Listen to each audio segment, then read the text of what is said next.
Now we are going to determine the viscosity of liquids. So the viscosity is generally known as it's the resistance for the flow of a liquid. So to determine that one, we are going to use the stopwatch, the viscometer. This is called as Ostwald's viscometer. Now we are going to have the dryer, liquid A, acetone. Acetone is used for washing purposes. Then we are going to have this BP bulb. To start this experiment, we are going to wash this viscometer. Before washing, just I would like to explain you what is this viscometer is. It is also called as U-tube viscometer. It is having the two bulbs. One is called as a lower bulb, another one is called as a upper bulb. Above this upper bulb, we are having a mark, and below that one, we are having one more mark that we call as lower mark. Then below this one, we are going to have a capillary tube. Through this, the liquid is allowed to flow from upper mark to lower mark. So before starting, we need to wash it with an acetone. We need to take very little quantity of acetone and we need to rinse it with the acetone. So already it is washed and it is dried. So the purpose of drying it completely is that if any traces of either the acetone or a moisture is present, then their error is going to occur in the measurement of time flow of a liquid. So now I am going to put it for the stand. Now once it is done, we are supposed to take a known volume of a liquid.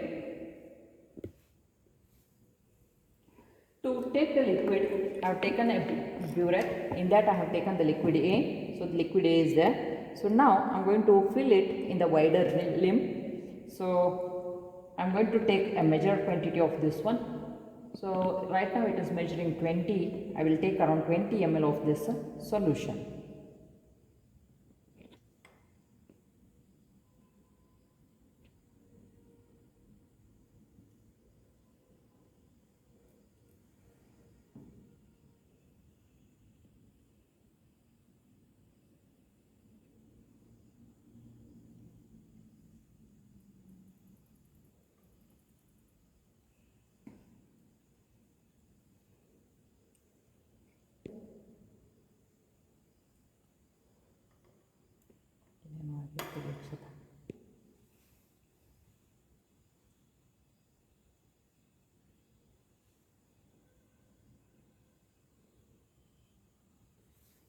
Now I have filled the viscometer lower bulb. I have filled 2/3 of its volume. Now I am going to clamp it to the stand. So in this way we need to clamp the viscometer to the stand. Now we need to suck it. To suck the solution, I am using the BP bulb, which is having two holes. One is at a lower hole, another one is at a upper side. So now I will put it to the viscometer. So in this way I am going to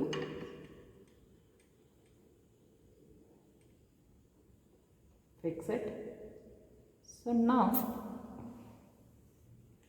I am going to suck it above the upper mark. To suck it, you need to use 3 fingers. Press the viscometer slowly, gently. Press it. Now close the upper hole. Then slowly release the finger. You can see here there is a solution is coming inside the upper bulb.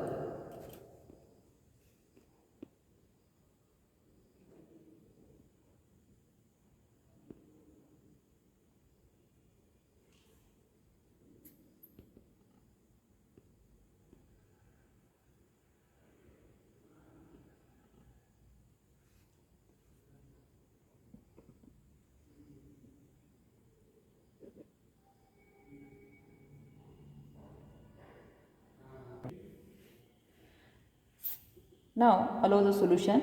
Now it crosses the upper mark. I am starting the stopwatch. Now it slowly glows and here is the lower mark. From up to this we need to measure. Now the liquid is moving down under the gravitational force.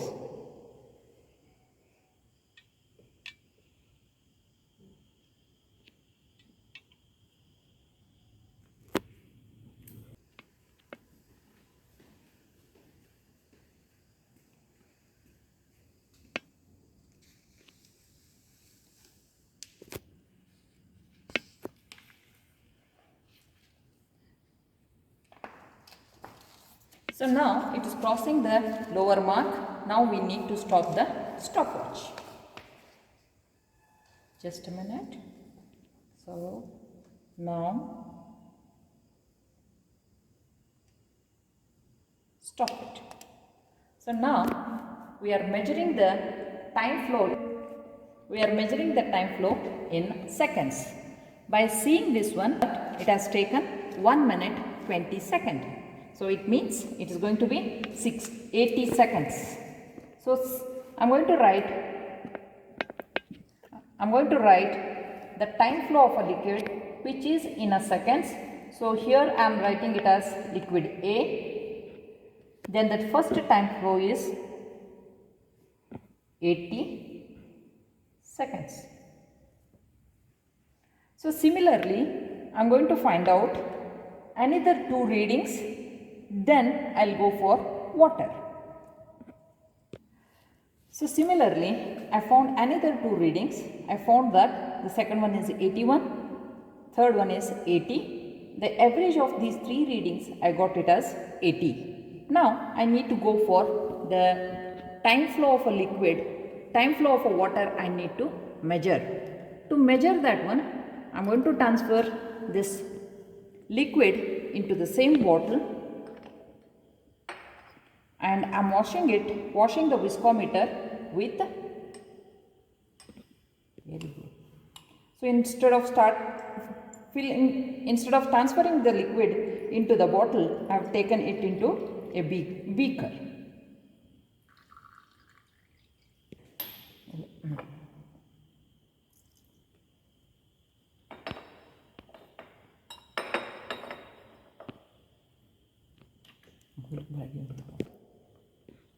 Now I am washing this viscometer with the acetone.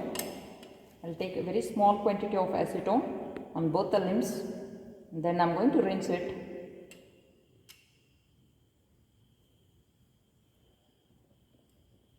To rinse it, slowly I need to move this liquid here in the lower bulb as well as in the upper bulb. So first I will finish the lower bulb, then I will go for the upper bulb.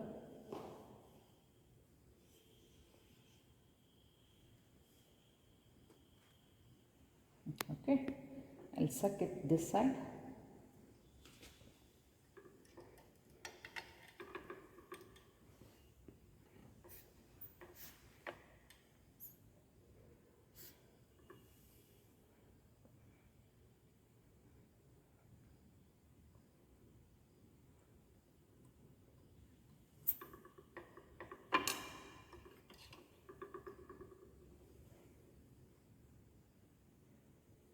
Transferring the used acetone into a beaker.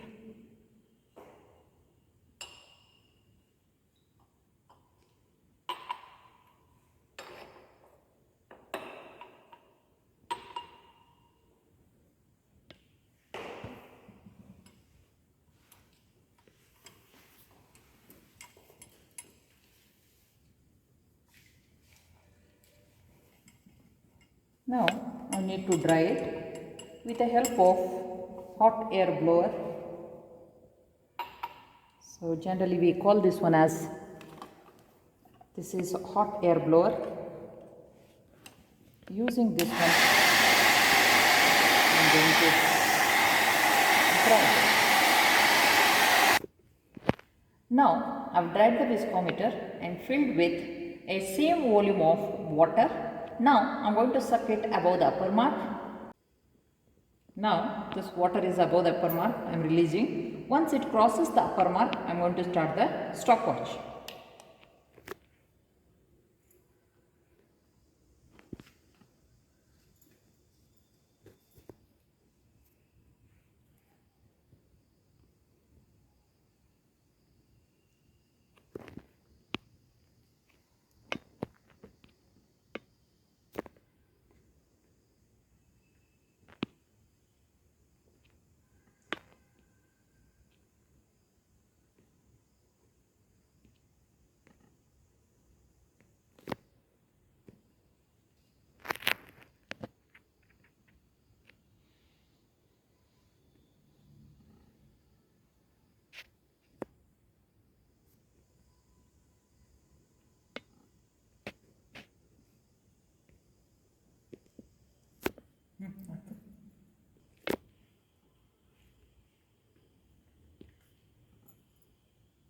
Now stop the stopwatch.